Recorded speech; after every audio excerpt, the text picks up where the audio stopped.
Hey guys, this is Matthew Doyle. Welcome to another episode of VRGO. I just realized my webcam is not being shared, so I'm going to go turn that on for you. All right, so welcome to another episode of VRGO. I always forget that when you are streaming, you can't use the webcam for Skype at the same time. So anyway, we're back this week. It's Tuesday, November the 1st at 11 a.m. Eastern Standard Time, and we're going to show you guys another production meeting on the VR Unity HTC Vive project that Rocket 5 is working on.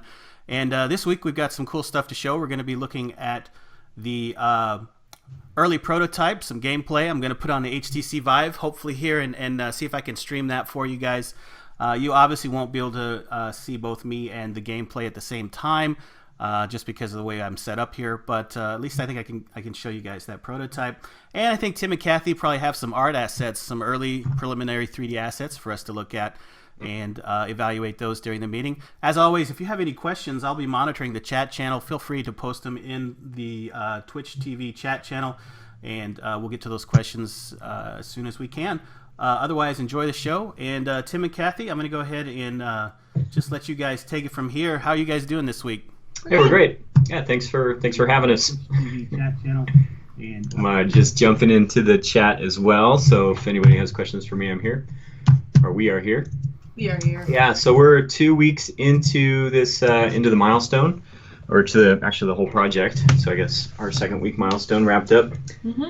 So we've been working on, for anybody that's been following our Twitch channel, we've been developing the game sort of live on Twitch. So we've done 3 installments of that, 2 hours apiece. And so the game is at a point now where it's got what has it got? We've got 4 enemies in there. We've got the light, medium, and heavy enemy. We've got the laser enemy that shoots lasers off to each side of it. It spawns in, rotates, shoots lasers out. It's got you can pick up the player and fly it around with your hand. The enemies all shoot, so you can avoid those things. And it's got a progression system built in. The enemies spawn slowly, like starts with a light, and then another light, and then a light or a medium, and then it's kind of random, and then it ramps up slowly until you're totally being bombarded. I think that's pretty much it. Everything is in it now. The next bunch of stuff. I actually don't have my task list in front of me, but it would get the next couple of enemies in there. So we've got a swarm enemy and a boss that we're going to get going. We've got to get a proper UI system in there where you can actually choose whether you're going to do the classic, or sort of was it the continuous mode where it just spawns guys at you forever, or the wave mode which has the boss associated with it. Start getting some level art in. Kathy's got the first owl under production. Yep. Get the arena and stuff in there. Start getting the scoring system in. That's really high level stuff like that. Yep. Cool. Yeah, I had a chance to play the prototype early this morning, hot off the presses, obviously, but it seemed pretty cool. I'm impressed with the amount of work you've been able to get done already. It's amazing to me, how even though it's still an early prototype, oops. Got some messages in Skype here.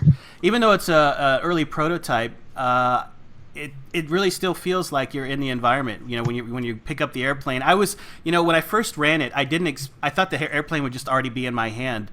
So I looked around and I saw the airplane on the ground, and I was like, oh well. I reached towards it and pressed the trigger and picked it up. I was like, oh, that's cool. Like I actually had to pick it up. Yeah. And then just looking at it in my hand, it just amazes me how every time, even as boxy as the art is right now, it still kind of feels like it's real almost, just by that whole aspect of it here. Yeah, it is cool. So, that's one of the things that drew me to that prototype in the first place, was just that, or the game that Valve did, the Zortex game, was just how cool it is to pick a thing up and hold it in your hand and look at it from all angles. Yeah, well, it looks great so far, guys. Maybe here in a few minutes we'll check it out. And hopefully I can get it to play on the screen here during streaming. I've never actually tried to play a Unity game while streaming at the same time. Boy, I'm getting a lot of messages on Skype here. Sorry about that, guys. Skype or in the chat? Yeah, I need to mark myself as away here. Maybe let's see. Blocked. There we go. All right, so this is what happens. You're doing it live. Yeah. All right, so great. So we're gonna check that out in a few minutes, probably. I've got my HTC Vive here and my controllers. I'll just need to run the Steam VR, obviously, to get that working and see how we go. But otherwise, in the meantime, why don't we look at some of the art assets that you've been working on? I think I heard you say you've been working on one of the owls. Yep. Yeah. Yep. Kathy's been modeling. Can you pull that up? One of the owls. Sure. Yep. Let me share Share my screen. screen real quick. Okay. Let's see. So we're about halfway through making the character meshes. So I spent a lot of time trying to figure out what would be the right shapes. And I start with a base mesh of what the owl's going to be. And then I find it much easier to just modify each one rather than start from scratch. We're going to have 5. And this would be the basis of the first 3 levels. The first one shoots out of the mouth. The second one shoots out of both eyes. The third one will shoot out of both eyes and the mouth and might rotate in space. There's very limited animation here. The beak, no, there's no proof points. Are you seeing this okay?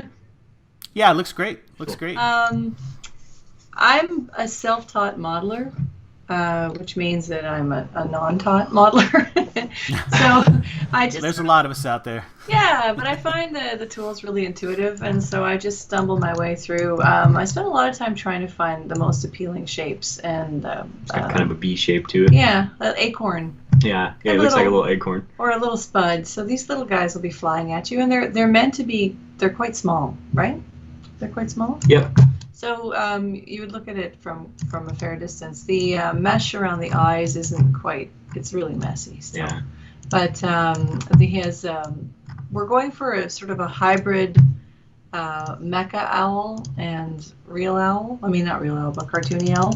So there's like barrels in the eyes, and I'm hoping the red can glow. Can it glow? Yeah. Okay. Yeah, we could put like an emissive texture on the eyeballs. Yeah, that should be pretty easy. Yeah, and so the beak will open up, but I'd like to maybe saw the mouth so the beak opens up, but then leaves a big, giant, gaping maw, like rah! And so when it's shooting its bullets out, it's going to be quite horrific as it flies at you. The wings will flap, so the body's going to be quite rigid, but the wings are going to be bound to a simple chain, and they'll be flapping again from there. I'm just messing with her model. This is the first time I've had a chance to play with it, and I know it's not rigged, but Yeah. So if you go always got to into flap a wing anyway. go to the channel box. Okay. There. And in the layers, if you turn off Owl 2 and turn on Owl 1, there you go. No, bottom Owl 2. 3. Yeah, then Owl 1. This one? Yeah, and so this is sort of, I was just using a flat card to try to get the shape that I liked for that I face. think that one looks kind of interesting too. It's got kind of a mask Yeah. feel to it. It's less organic. Yeah. It's still kind of organic, but it's also very It actually looks like a metal faceplate, yeah. which is, Yeah. I'm not sure. I'm not sure which It look could we should play go better to. with effects and stuff to do a more mechanized kind of owl. I think we were thinking of like that Harryhausen, that owl from Not that, but no. no, Not quite. no. Because that thing's hideous. Yeah. It's neat though. He's Just the way talking about the little golden owl that Hera sends, what's his, Perseus? Yeah, in Clash of the Titans or whatever. Yeah, great Yeah. movie. Yeah, I like the way it went. It was, Yeah. But there's something. Back in the days before computer animators had jobs, yeah. Yeah. basically. And Harry We- House back- did pretty much everything. Yeah, Harryhausen. Well- He's a god amongst men. I got to meet him once. Really? Yeah, Fantastic. well, actually twice. He came to ILM when we were working at LucasArts, and they asked if the animators would like to go over and meet him at ILM while he did a lecture, which is amazing. And then he also did a lecture. He's friends with Phil Tippett, who runs Okay. the studio in Berkeley, and he brought Harryhausen to some theater in San Francisco, and he did a talk, and I got to hold one of the skeletons from the Skeleton Army in my hands. Yeah. It's like Was that from the Sinbad movie or whatever? The skeletons? from Jason and the Argonauts, Oh, okay. Yeah. which was, I think I saw when I was 5, and it just blew my mind. And I'd wait for that movie to come on every Easter. This is before VHS, guys, a long Yeah. time ago. Yeah, when you had 12 channels and nothing was ever on. But I would wait for that movie every Easter to watch it for 5 minutes and Yeah. then turn it off. Very cool. Very cool. Yeah, I love that guy. And I like that stop motion feel. I was waiting for that movie to come on too. Did you? Yeah, man. High five. I love the skeleton army fight. I love it so much. Yeah. But, Cool. Well, the art assets are looking good. Yeah. We've got one more to show you. We've got a little mouse. Okay. Okay, this would be our main character. So Let me this- turn yeah. the screen back on again. Yeah. So the idea is to keep the materials pretty simple, right? Like almost Oh, yeah. cartoony. Yeah, there's not going to be any textures. Each part of the mesh is a separate part of the mesh, so I can give it a different texture there, but as opposed to painted textures. So Okay. I haven't really worked up the color scheme yet. Yeah. And I think it depends a lot about what the background's going to be. I had a background painting, but I don't want to show it to you because it's not finished and it's like. Yeah. But it gives us an idea. We want to have a dark forest, a ring of trees surrounding the player, and the player's in a clearing where there's light, and there's a really sharp fall off of where the light is. So the owls will be coming at you out of the dark. Right. And Right. they'll come into, but you can see them because of their red glowing eyes. So you see that there's a missile coming at you, but then it turns into this swooping owl, and then I think that would be really cool. Yeah. So So we do need to. So I don't know that necessarily not having textures is not going to be an issue. I think the only thing we really need to worry about is material complexity as far as VR optimization goes. Obviously, we need to keep our draw calls down, but I don't suspect we're going to have any issues at this point because of the simplicity of the assets. So, yeah, that's calculated. We want them to be very simple. Right now they're really, really simple. There's not that many textures in there. Right. Probably maybe 6 or 7 at the most per character. And the mouse itself is pretty simple. Yeah. And it's just one color. I might give it a different color belly, like maybe a little lighter belly and maybe a little dark feet. But we'll see. Right now, we just did you show No, me I'm around? not. So yeah, Skype doesn't let me share the screen. Like it's all grayed out now. Like Oh, yeah. So I don't know. Okay. I've done this before where I've gone back and forth between we just sharing and not sharing. But yeah, it's totally the share screen option. I should get like a little technical difficulties picture and some little elevator music until you work it out. Next time I'll have that prepped. Yeah. But maybe this is a good time to transition into me trying Okay. to do the HTC There you go. Vive demo. Let me switch to my monitor here and see if I can get it working. So this is going to be interesting. First of all, obviously I need to run Steam, and I got to fail to initialize. Let's try it anyway. I don't know how well this is going to work over streaming, so we'll see here. Yeah, if it doesn't work out for sure next week. I'll be on my PC where I can run from there. Yeah, because I got my Steam VR up and running. Here we go. Cool. So I'm gonna go ahead and move my microphone. You might not be able to hear me, so maybe you can talk over what's happening. yeah. Let's see if we can get this working. So first up, I obviously need to find the program. Here we go. So here we go. There's my build. I got my Steam VR stuff set up. Let's see if I can. You know what? I just realized I also have some pretty hot lights on. Okay. And it might be causing some sort of an issue with my headset. It could, yeah. Yeah, oh, here we go. It's alive. Let's see here. Oh, that's funny. I saw your Star Wars background and I thought there was an ad running. Yeah. Okay, so I'm going to go ahead and take off my headphones because I'm not going to be able to wear them. You know what? I might be able to wear them. Never mind. I'm going to keep my headphones on and we'll see what we can do here. So go ahead and run the game. And again, I apologize. You guys aren't going to be able to see me necessarily. Maybe you can. Let me put on my webcam. The only problem is I don't think it's going to be aimed at me. It might be aimed at my belly when I stand up. So we'll see. All right, fingers crossed. Yeah. Maybe I can do this without standing up. Yeah. Let's see. Yeah, I usually do it while sitting down. Hey, I can see you. I can see the game. You can? All right, great. It's such an ordeal getting all this hardware on. That is one of the nice things about the Oculus. It's got headphones built into it. It's a bit cumbersome to. I don't see the airplane. Oh, here it is. You might be in your chest or something. Can you see it? I can see it. Yep. I don't see the Almost. I can't pick it up. You might have to stand up. Oh, there we go. I got it in my right hand. Okay. There it is. I see it. Yay, it's working. So, doesn't how are you going to solve the hit detection of the player? of the human body. Yeah. I'm not. It's not a thing that can be solved. That's inherent in VR. There aren't any. There's no way to detect the body unless you had like a. In fact, I think somebody actually makes a suit that's like a full spandex suit that you put on that has sensors all over it. Oh my god. Yeah. So you could see your arms and your legs and everything moving. It was actually when I very first played the Zortex game. I actually found myself like moving out of the way of the bullets, my body, and then I realized that it was really only the airplane that you cared about. Right. Well, I sure hope this is actually streaming Yeah, on the it show. It is. Yeah, I'm Okay, watching great. it on Twitch. I don't. Fantastic. Me too. Is there volume? Can you hear me? Yeah. Okay, cool. I can hear him. Oh. Well, you can hear me on Skype, right? That you cared about. Oh, that's right. Oh, hold on a second. So I definitely see the benefit of just holding the trigger to shoot. Yep, it's coming through on Twitch. You're Okay, great. The my only feedback so far, so the controls feel good. The frame rate is good.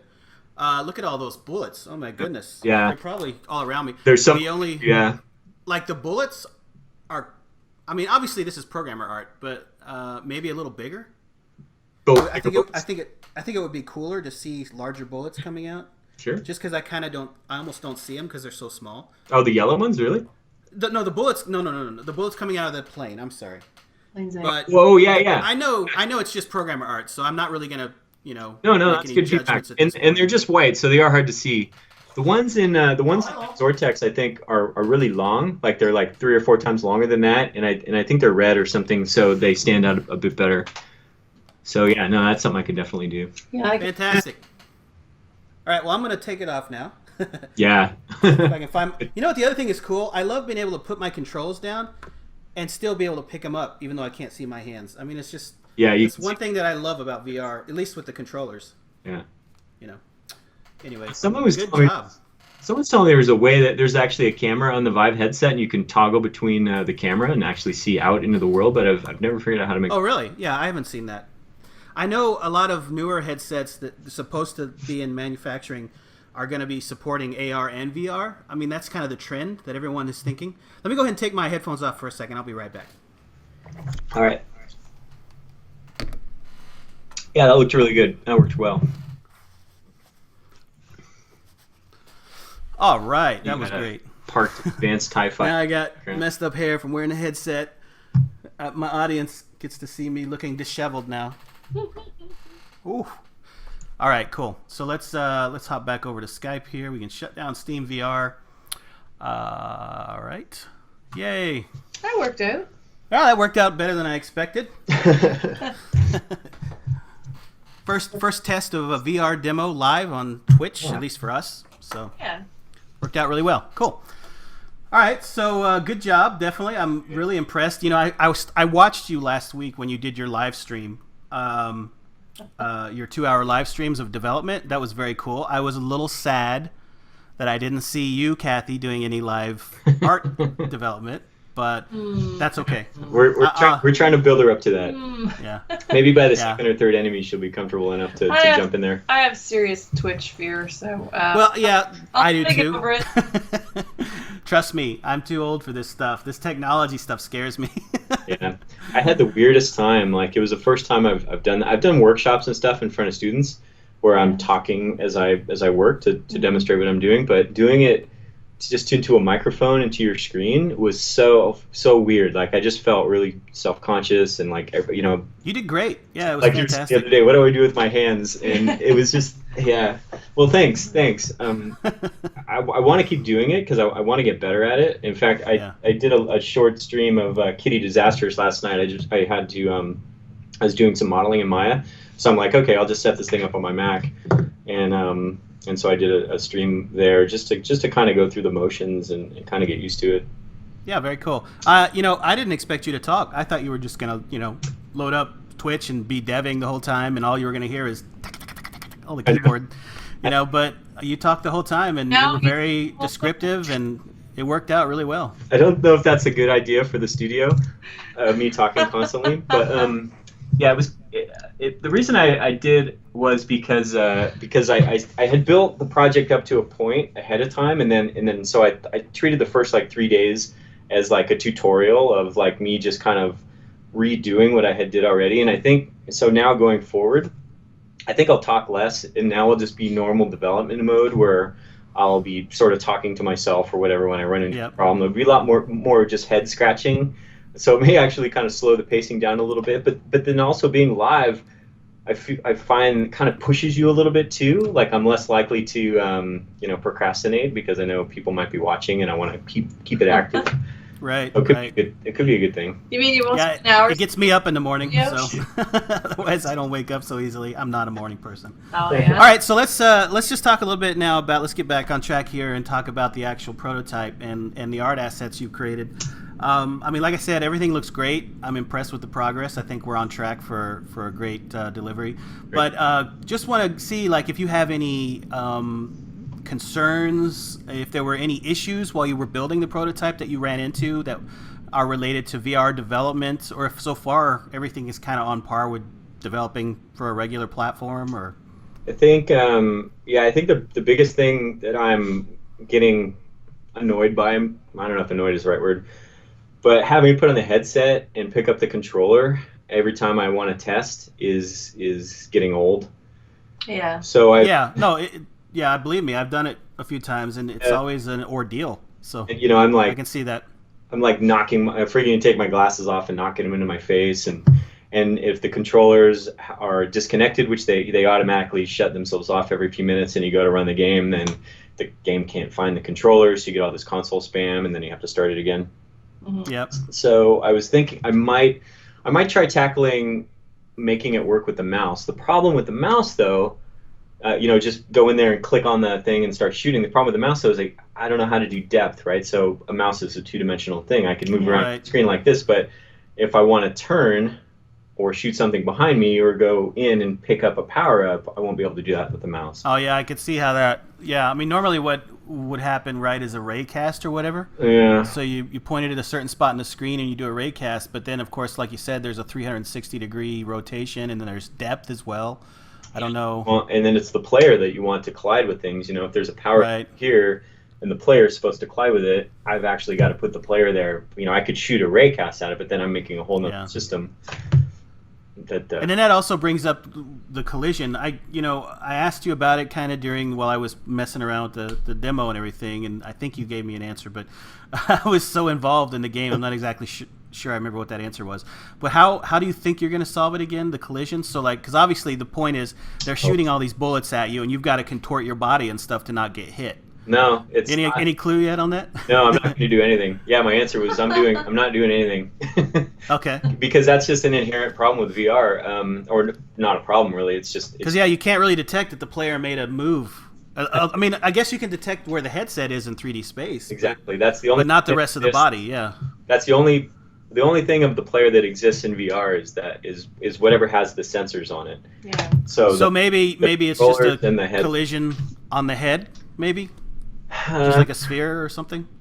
Well, that's not the way the Vortex game works, though. It's really just about the player.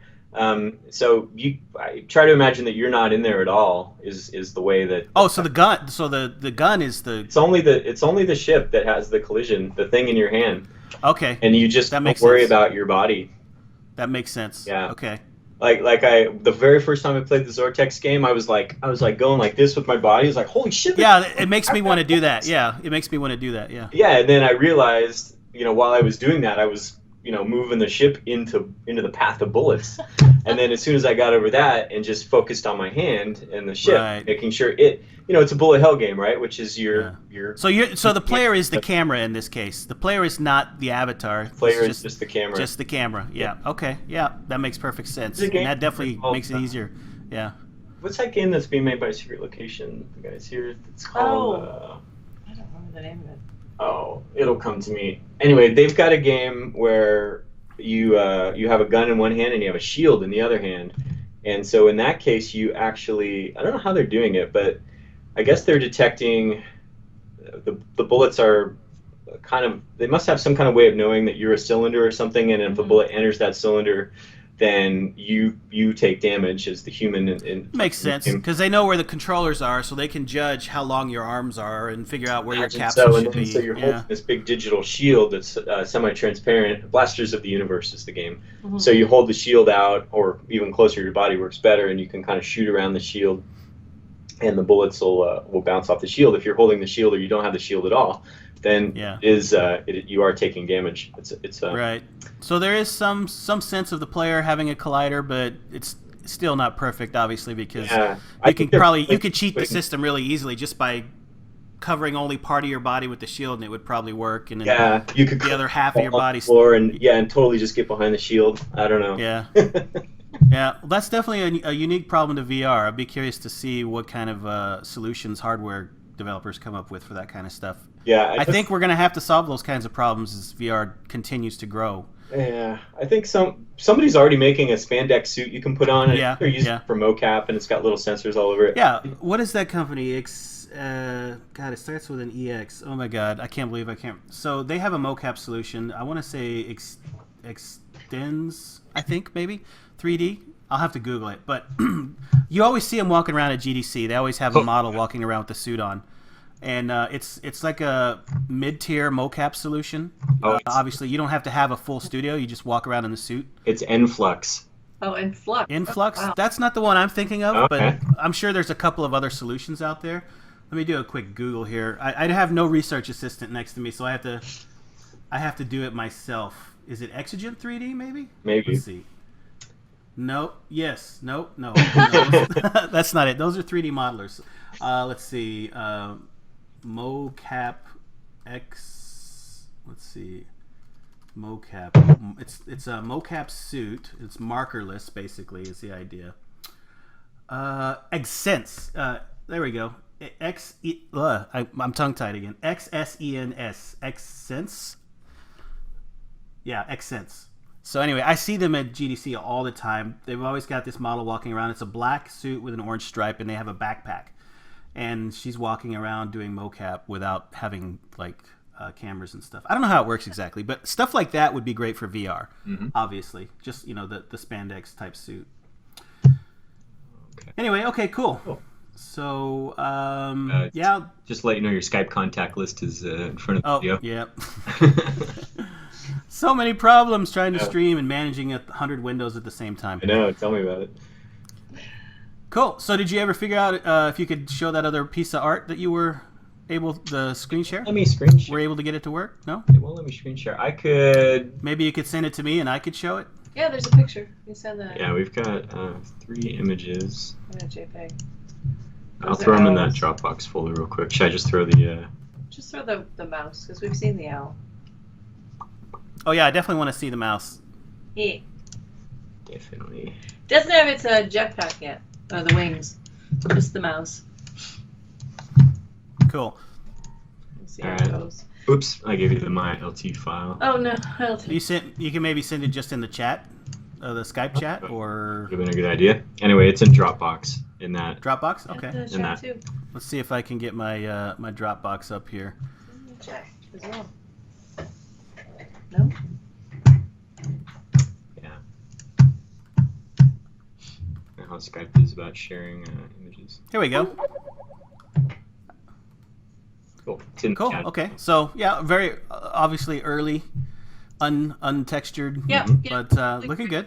So it's going to have an animated tail. It's going to have legs that'll dangle. I figured that the center of gravity, instead of being normally where the hips are, the whole root chain is going to start right on the shoulders. So everything will dangle from the part where he's pinned to the... Right, he's going to be strapped into the plane there at the shoulders, right? Yep. And because he's never actually on the ground, he's not really even going to have IK. So it's just going to be forward kinematics for the arms. It's very, very minimal kind of animation, but it should work. You know what I think would look cool is to have him with like an old pilot kind of hat, the goggles and everything. I was going to give him goggles. I was going to very least give him goggles. And, the hat might be okay, but it's like you'd have to cut holes for the ears, which would be really, really funny. But then you could also have dynamic or animated hat cords Yep. streaming behind him. So it could be really fun. Again, when I get the wings on and everything, then I'm gonna spend a lot of time looking for a peel from the back view of the character. So I might add things that make it interesting. The tail is going to be great because it's going to be streaming behind. We're looking to make that dynamic, right? Mm-hmm. Yeah. Right? Hopefully. We'll see. I haven't done a ton of dynamic stuff in Unity. We had that banana. The rubber chicken. No, the rubber chicken. Yeah, in Kitty Disastrous, she was carrying around a dynamic rubber chicken. And I think the mistakes with that were actually even funnier than the final thing. It used to fly into a million pieces if you moved really quickly. Yeah. But we'll see. I think it'll be fun. Okay. Yeah. Well, I think it'll work either way, whether it's dynamic or you use like Spline AK on the tail or something. Would be just make it a canned animation. Yeah, But, I'm actually animating for tails and stuff. Animating FK is really, really fast. And that's what we're doing with Kitty, and it works really well. It all depends on what you're used to. Yep. There's more than one way to solve a problem. Yeah. Cool. Well, everything's looking really good. Is there anything else we need to talk about? We're actually running a little faster than usual this time. It's only been 30 minutes. It's just a normal project check-in. Yeah. I did want to ask if you want to run these later in the day for the next few weeks, because we are it's like 8 a.m. when we start on the West Coast. In California, yeah. Yeah. So I don't know if you wanted to do these at 1 or 2 or something. I don't think so. I'd rather stay consistent for the time being, since we started at 11. The people that are watching are going to get used to that time. So unless something changes drastically, and I don't see any reason for it, those Californians will just have to wake up early for us. Okay. And then I've been recording the videos of my streams. Are those going to go somewhere at some point? Yeah, so I have downloaded them off of Dropbox, the past 2, and I assume you're going to do some more this week. My plan is I don't know that I'm going to edit them, because they're like 2 hours long each. I think what we might do is consider it kind of bonus footage for everyone to watch. Right. And obviously, they already live on your streaming channel right now. I don't think so. Twitch won't keep them permanently. You're going to have to upload them to YouTube at some point if you want to keep them, or obviously download them locally. My plan at this point is to kind of use them, like I said, as bonus footage. Put them on YouTube in a playlist where people can go and just watch back to back all the episodes of the show, including the bonus footage, if they want to. It's a lot of it's a long time, 2 hours of footage per thing. Yeah. It's great. Don't get me wrong. I'd love to be able to edit it and stuff into something shorter, because people's attention spans and all that. Watching a 2-hour episode might be a bit much, but I don't know that I'm going to do that at this point. I think it would take you just as long to edit each one. Yeah. Also, I don't think it would actually make sense, because it's a stream of how to do something that's not broken down into steps. It's just Tim working. Exactly, solving problems and stuff. And so there's still some benefit to watching it, I think, and that some people will do it. Some people will go dive in and watch the whole thing. So this is for those people. Okay. I think that's a good way to do it. Yeah.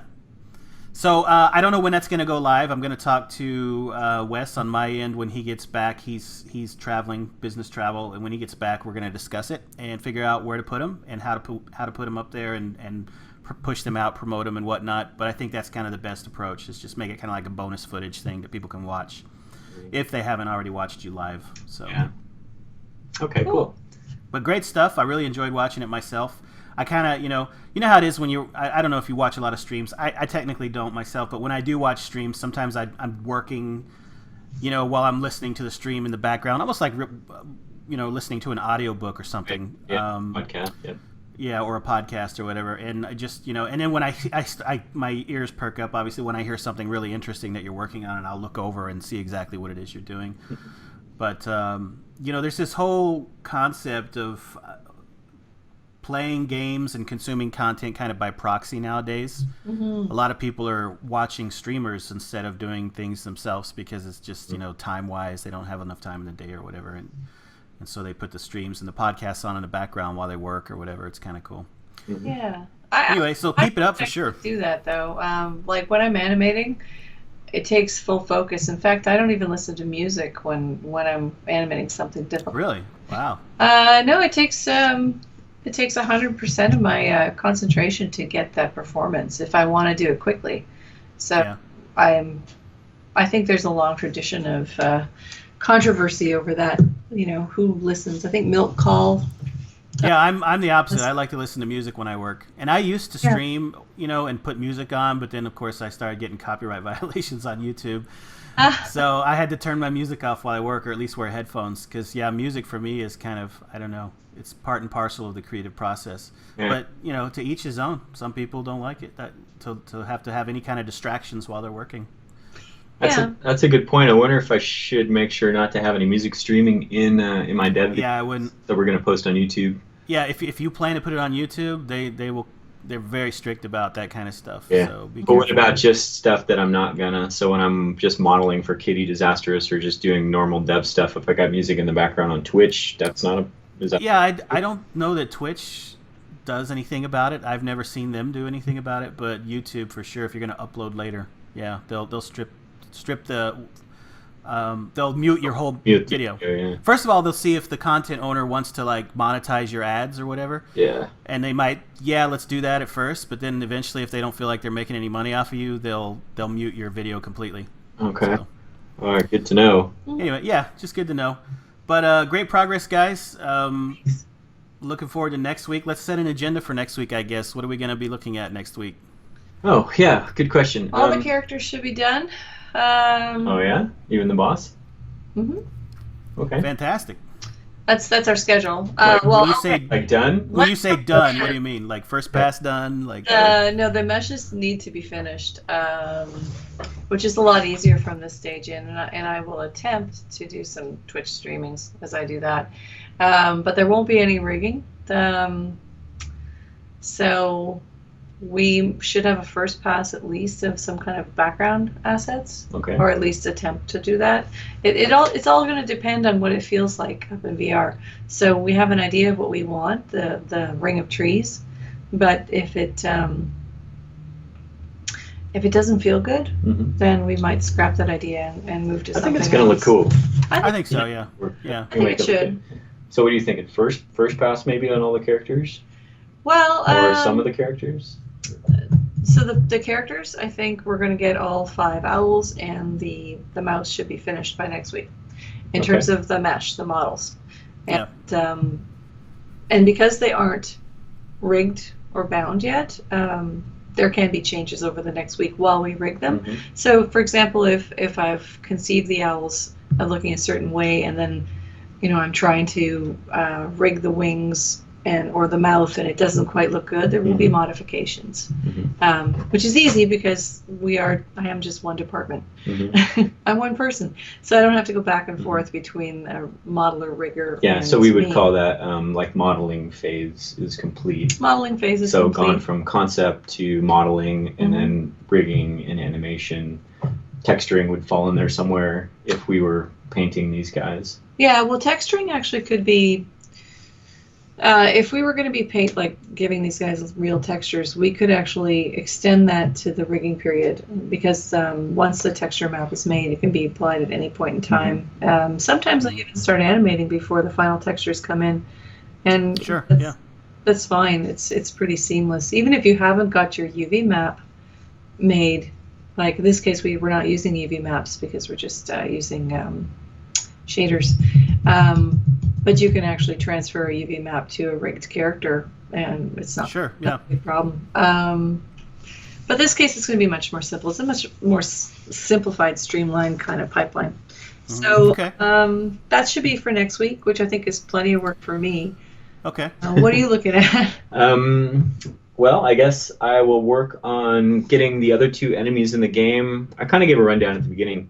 But there's 2 more enemy types to get in the game. The Swarm, I think those will be one of the trickiest ones. Then there'll be the boss, would definitely be the hardest one. We'll have to figure out how he chips away, because he's going to come up at the end of each wave, and you'll shoot him, so he'll have 100 points to hit 100 damage each time, and then he'll lose something like a, I don't know, he's going to have like armor on him or like a bit of helmet or. Oh, cool. So that'll like fly off or whatever. Yeah. So each of the 4 or 5 times that you defeat him, you'll chip away a little bit more until ultimately you defeat him completely. So I'm not saying that's going to work next week, but we'll probably be on the way to getting that work. And that character is the biggest risk for my milestone because it's got different behavior That's than why the I'm others. thinking you might want to wait. It floats, and right. the way Well, we'll call that a stretch goal then. it's gonna flap its wings. I would, yeah. And it's kind of like one of those guys that are selling you illegal things on the sidewalk. It's gonna open up its wings like a big trench coat, but it's gonna be full of weapons. Weapons. Okay. And then they're gonna shoot at you, and he'll just hover and flap his wings. Yeah. And basically send out a barrage. And because he's bigger and he behaves differently, you're gonna have to aim at him and shoot at him until he's all gone. Because the part will have weaponry. Well, we'll call that a stretch goal then. Whatever you have to show us will be cool. If you can't get it finished completely by next week, that's fine. So I think the progress so far has been fantastic, so I think we're doing well. But getting back to my stuff, I think I'll probably have the beginnings of, well, we should get player damage in there, actually getting killed, restarting the game, some kind of UI, selecting the wave, starting the game properly. Not, currently they just start spawning when you pick up the player. So we'll have like some kind of UI where you can actually pick the game type. Maybe scoring. I think we could probably get basic scoring in, and then score display at the end. Picking up the power up, I think that'll be the next big thing. So the power up is kind of cool because it's a risk reward kind of thing. So every like 7th enemy that dies will spawn a power up, and it spawns where the enemy dies. So if you want it, you've actually got to fly, through bullets and around lasers and stuff to get that thing. So that's fun. That's going to add a lot of depth to the game, no pun intended. And then that will increase your firepower. So there's 2 different functions of the power up depending on what you're in. If you're in the wave mode, then it turns into like a bomb, so you can use it as like a smart bomb when you're in trouble, and it'll just destroy everybody around you. Or in the continuous mode, the endless mode, it just ramps up your firepower. Actually, is that backwards? I think I have them backwards.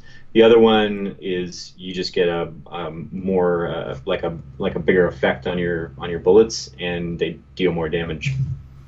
So quick question. So obviously you're in kind of a small space there, your home office and whatnot. Has that been an issue for developing with the Vive? I mean, because obviously you kind of need a lot of space if you're going to do room scale stuff. Yeah, we've got sort of the center of the room cleared out. You can't really see, but I actually stay seated when I'm developing, so it's worked out pretty well. Like the ship is sort of in the center of the room, so I put my headset on and pick up my controller, and then the little ship is kind of like right here, so I have to kind of go like this. But then all the enemies are out in front of me. I can turn around pretty easily. I've got the room set up for room scale, and I can walk around. I can walk around as much as you need to. Sure. For games that require that, yeah, I've actually been pretty impressed with the ability to play in a really small space. I thought you were going to need this massive, huge space, and I guess technically you do if you're doing the full room scale effect. But obviously you can see I'm in kind of an enclosed space here as well, and it works pretty well. It detects, it doesn't have any issues detecting the headset from the lasers I have set up, the lighthouses. Yep. Oops. But I've been pretty impressed with that, so that's cool. Yeah. That means you don't need necessarily a big room to develop VR in, so that's the good point there. Yeah. Obviously, if you're developing something that does require you to walk around a lot, you're going to need that space. And I'm actually thinking about, so I have a mocap room. It's just an extra room in my house that's about 12 feet by 12 feet. Not huge, but big enough that I can do some simple mocap in using one of the lower end solutions. And I was thinking about moving my whole VR headset in there too to get that whole room scale effect. But honestly, I haven't seen a lot of games yet that really require that much space. I don't ever take more than a step or two in anything I've played so far, and I can't imagine I mean, most people don't have a big setup, so Yeah. most games will constrain you like that. And then games that do require a lot of walking around, they'll do like this. The standard at the moment seems to be that you hold the button down and then you get this like arc that shoots You out, teleport. Yeah. and then you just teleport to the position. Yeah. Yeah, I think that Tomb Raider game does that. And in the Batman game, the Batman game does a teleport, I think, too. The PSVR one. Anyway, I bought PSVR a couple weeks ago for my kids. They love it. They can't get enough of it. And that doesn't need a lot of space either. They pretty much just stand in the next to the couch where they usually play. So, and I know like the Batman VR game is short and sweet, but I know it doesn't have any locomotion. I think they teleport and stuff in that game. But yeah, everything is very first generation. Yeah. Okay, cool. So one last question. It's uncomfortable walking around with the tether. Yes. So, I mean, it makes you freak out a little bit. Yeah. I'm really not comfortable taking more than a couple steps, which is. I feel like I always have to be worried about if I'm getting tangled up. Yeah. I know. Yeah. Yep. I hear you. So just a couple of last questions before we go ahead and end the show for the day. So you're working on more art assets. You're working on, you're deving more, obviously, adding more features to the game and stuff. So do either of you foresee any issues, and I'll ask you again next week after you've actually done the work, but any issues related to VR-specific development on what you're doing for this week? No, I don't think so. No. No. No roadblocks you anticipate? No special ways of having to work on the assets or anything? No, it's a pretty normal workflow. We're coding in C#. We're exporting FBX files from Maya into Unity. It's a pipeline that we're super used to. And I'm approaching the meshes as if we were making a mobile game, as efficient as I can. Yeah. That seems to be about it, really. Yeah, making sure the assets are more efficient for less, like smaller mobile type platforms. Yeah, I mean, hopefully we don't get to the point where we get all our assets in there and suddenly the frame rate is, below 60. I mean, that would be the major thing, and then we'd have to go and figure out how to fix all that. And and that often happens in game development where you go to the point where you've gone too far and then you've got to reel it back in, pull some backs, get rid of some transparencies, fix all your overdraw. Yep. Hopefully we won't have to poly reduce, but and with VR we're charting new ground here, not knowing exactly where that limit is with the hardware and stuff. And of course, if you're developing for PC, it becomes even worse because you don't know what kind of hardware the person playing your game is going to be using. Yeah, we actually just ordered all the components to build a low-end computer. So we're going to have a low-end VR PC in the studio by next week, and because my dev machine is pretty powerful. It's got like a 1080 in it. And, nice. Yeah, that's top of the line. That's what I'm running. So what's the low end card that you're going to be using? Low end is like a 970 NVIDIA 970. I don't know what the AMD equivalent is, or the anyway. So I actually got an NVIDIA 1060, which is the new 10 series line. So that's like the low end of the 10 series, which I figure is probably actually better than like the 970, but I think people are, computers are just going to keep getting better. I imagine a lot of people are going to spend $1,000 plus on a VR headset and have like a crappy, PC. So we're going to hedge our bets a little bit and be a little bit higher than low spec. Yeah. Because in 6 months, in a year, if I spend the same amount of money on the absolute low end machine, in 6 months I'm going to wish I would have got an iPhone, a slightly better processor, Right. And okay. Yeah. Anyway, good to know. We'll see. I'll let you know how that goes. It'll be interesting. Definitely. To compare. Yeah. Cool. Well, at least you're thinking ahead. I appreciate that information. I didn't think about that. I mean, I knew we had to develop, on a PC, and obviously VR needs a certain level of hardware power to be able to push it. And the fact that you thought ahead to actually build a low end machine to see how it runs on lower end, that's great. Perfect. Something that I think that all developers need to think about. If you're watching the show and you're a new indie developer, obviously you need to think about the people out there, what kind of hardware they're going to be running your game on. It might not be what you're using. You might have top of the line, but they might not. Yeah. It's true. And when you go to release something on Steam, you've got to put the minimum spec on there, and you can't really just fake it. Yeah. Yep. Okay, great. So, fantastic show. You guys have shown a lot of great progress. I'm pretty excited what I've seen to see the next round of progress. And so I guess we'll call that the show for this week. And you will be deving again live and stuff this week, maybe once or twice. Might jump on in the next hour. We'll see. Okay. Yeah. Well, cool. Definitely check in Rocket 5 Studios on Twitch. That's twitch.tv/Rocket 5 Studios to see Tim do some live dev later today and maybe later this week. Obviously, you've been watching VRGO here on twitch.tv/Autodesk Game Dev. We'll be streaming again live next week, Tuesday at 11 a.m. Eastern Standard Time. And yes, that's 8 a.m. Pacific Time for you Californians out there. Sorry about that. If you don't like it, feel free to complain. And maybe we'll get to it. Yeah. But otherwise, definitely, if you're watching this video on YouTube, make sure you hit that like button at the bottom so we can see that you like us and that we can make more videos for you with the same kind of content. I will be putting out another VRGO episode this week, a game that I played called Brookhaven Experiments, where it's basically a survival horror VR game, and I do an interview with the guys who built it up in Chicago, Phosphor Games. So be sure to watch out for that episode as well this week.